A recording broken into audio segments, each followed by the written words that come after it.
Hello students, welcome back to our new video. In our last video, we have done how to find the smallest number by which a number must be multiplied or divided to make it a perfect square.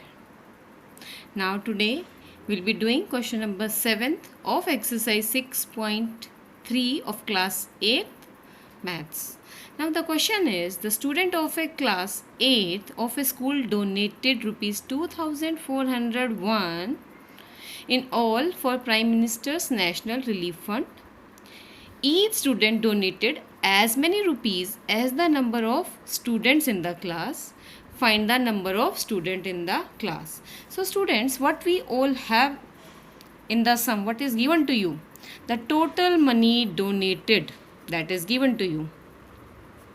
Total money donated, and how much is that? That is rupees 2401. Now what else is given to you? It is given that each student donated as many rupees as the number of students in a class. For example, if in a class there are 10 students, then each student has donated 10 rupees. So 10 students, they'll donate 10 rupees. It means total amount will be 100 rupees. Now here, according to this question, now we don't know that how many students are there in the class. We have to find the number of students in the class. So that's we are going to suppose, let the number of students in class be x. It's not rupees, it's the number of students. So number is x. Now you know that one student donated how much rupees? Whatever is the number of students. So what is the money donated by each child? Money donated by each student. Now there are x students. So one student has donated now x rupees. It's rupees x. Now what is, according to this, how much money is donated by the class?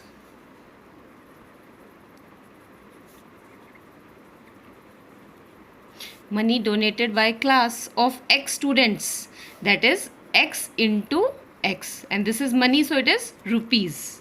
X into x. Now according to question, we know that total money donated was 2401. So can we say that x into x is equal to 2401? This is also the total money, and this is also the total money donated by the class. Now how to find out the value of x? X into x means it's x square. So x square से x कैसे निकलेगा? We are going to take the square root on both the side. Now taking square root on both sides. Both sides means LHS as well as on RHS. So this expression becomes x into x is equal to 2401 and the square root sign. Now how to find out square root of this number? In our last video we have done, and that was by prime factorization. Now this x into x, they both are the same numbers. So if x is a prime factor, can we say that this x will come out 2 times x? When we are coming out of the sign of square root, it's only 1 time. So x is equal to square root of 201. Till the last digit the sign must go. Now do the prime factorization of 2401. Yes, now it's divisible by what? We are going to do the prime factorization of this number. Prime factorization means dividing by a prime factor. Now the last digit is 1, so it's not divisible by 2. Check the divisibility by 3. 2 plus 4, 6, 6 plus 1, 7. Their sum is 7, so it's not divisible by 3 also. The next prime factor is 5. Last digit is 1. It's not divisible by 5. Then we are going to check by 7. Now this will be divisible by 7. 7 3s are 21. 7 4s are 28 and 7 3s are 343. It's again divisible by 7. It's 49 again by 7.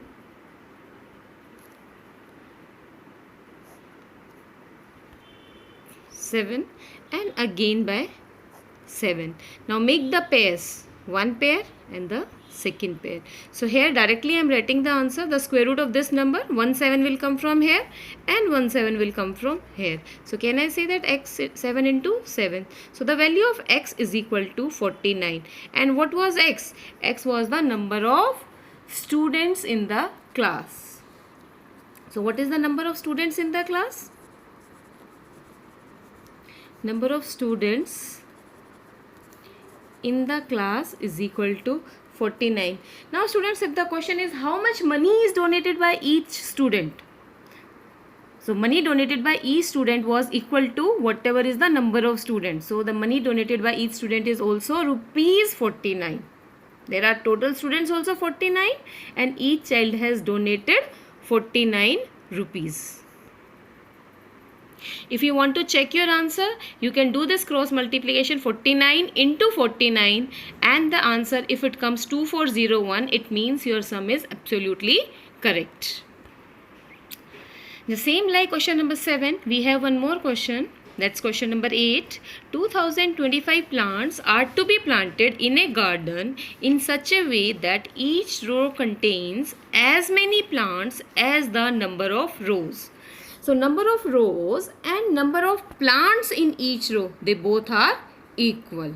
And that's what you are going to find. Find the number of rows and the number of plants in each row. So the same like question number 7, beta, we will be doing it. Total plants to be planted. Total plants planted, how many are they? That's given to you. It's 2025 plants. They are planted. Now I don't know how many rows are there. So let the number of rows be x. You can take any variable. I have taken x. You can take a, b, c, y, z, whatever you wish. And how many plants are there in a row? Number of plants in a row. A row means in one row I am talking about. Now number of plants in one row is equal to number of rows. It's equal to, you can write for your convenience, it's equal to number of rows. And what was number of rows? And number of rows was x. So number of plants in a row, it's equal to x. Now according to question, what should be the total plants that I have planted? Row. For example, if you have 2 rows, these are the 2 rows, and in first row you have planted 3 plants. So how many plants are there? 3 in this and 3 in this. So we can say it's 6. It was a short number, so you have done addition. But if there are n rows like this, and in one row there are 3 plants, so total will be what? 3 multiplied by number of rows. 3 into n, that's equal to 3n. Now here in this question, the number of plants in a row is also x and number of rows are also x. So according to question, total plants whatever I have planted is equal to x into x, and this number, it's given to you that I have planted 2025. Now take square root on both the sides. It means square root of x into x is equal to square root of 2025. Square root of x, this will come out x, and this is equal to square root of 2025. Students, till now you have done only prime factorization, so we'll be doing by prime factorization only. In our next video, I'll be teaching you one more method, that is long division, for finding out the square root. And in our most of the questions, we'll be using that only. Because if the number is 4 digit or 5 digit, and sometimes we are not able to find out the prime factors of that number, so in that case you can always use long division method, that I'll teach you in next video. So now the prime factorization of this 2025, last digit is 5, clearly it's divisible by 5. Now beta, 5 4s are 20. Now this 2 is not divisible, so you are going to put 0 over here, and then next digit will be carried down, that's 25, and 5 5s are 25. Now most of the students, they do mistake over here and they just write 45 and the whole sum is wrong. So beta, this step is to be noted down. Now again it's divisible by 5, so it's 81. Now 81 is divisible by 3, 27 by 3, 9 by 3, 3, 3. Beta, I would say that first of all, you should go with the small factors. It means first of all, you will check with 2, then with 3, then with 5, then with 7, and then with 11, and so on. Though I have done here with 5 because here last digit was 5, it's clearly visible that this number is exactly divisible by 5. That was the reason I started with 5. So this, now make the pairs. These are in pairs. Now out of pair I am going to write only one, this only. So it's 5 into 3 into 3. 5 3s are 15, 15 3s are 45. It means the value of x is equal to 45. What was x? X we have supposed as number of rows. So what is the number of rows now? Number of rows is equal to 45 and number of plants in a row. In a row means in one row I am talking about. That's also equal to 45 plants. Again I am telling you, you can cross check your answer. 45 into 45, that's going to give you 2025. Our next question is, find the smallest square number that is divisible by each of the numbers 4, 9 and 10. Now student, in these type of cases, first of all I need to find out what is the least common multiple of these numbers. The common multiple, and it's the least. So what is that least common multiple? The other name for least common multiple is LCM. Now all of you know how to find out the LCM of 4, 9 and 10. Here I have calculated for you. This is the LCM of 4, 9 and 10, and it comes out to be 2 into 2 into 3 into 3 into 5. Clearly from these factors, it's that this 2 is in pair, this 3 is in pair, and this 5 is not in pair. It means it's clear that this LCM is not a perfect square number. So when it is going to be a perfect square, if one more 5 is there, then only it's going to be a perfect square. So I have written here 5 is not in a perfect square. And the question was, we were supposed to calculate the smallest square number that is divisible by 4, 9 and 10. So here you will be writing smallest perfect square number divisible by 4, 9 and 10 is equal to whatever was the LCM. Copy that, 2, 2, 3, 3 and 5. Now here you see the pairs. If they are not complete, then you are supposed to complete the pairs. That will be your smallest perfect square number. This is already completed. This pair is also completed. This is incomplete. So you are going to multiply by 5.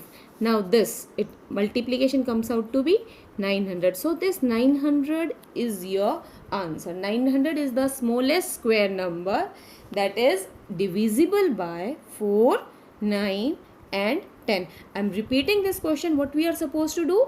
In such type of cases, first of all you will find out the LCM. Now you are going to check the factors of the LCM. Whatever number is without pair, we are going to complete that pair in our last line when we are writing this smallest perfect square number divisible by this. First of all you write down the LCM. If in case you have 1, 2 and 1, 5 left alone without pair, so you will be multiplying by 2 as well as by 5 and do the multiplication. Whatever answer comes, that's the answer of the sum. Now similarly beta, you will be doing this one. Try out yourself in the same, it's same to that question number 9. Here the numbers are 8, 15 and 20. So what you will be doing? You will be doing the prime factorization of 8, 15 and 20. Find out the prime factors. Check whatever factor are not in pair. जो भी pairs में नहीं है उनका pair आपको complete करना है in our last step. Okay बेटा, try out. I will give the answer of this in our next session. Thank you.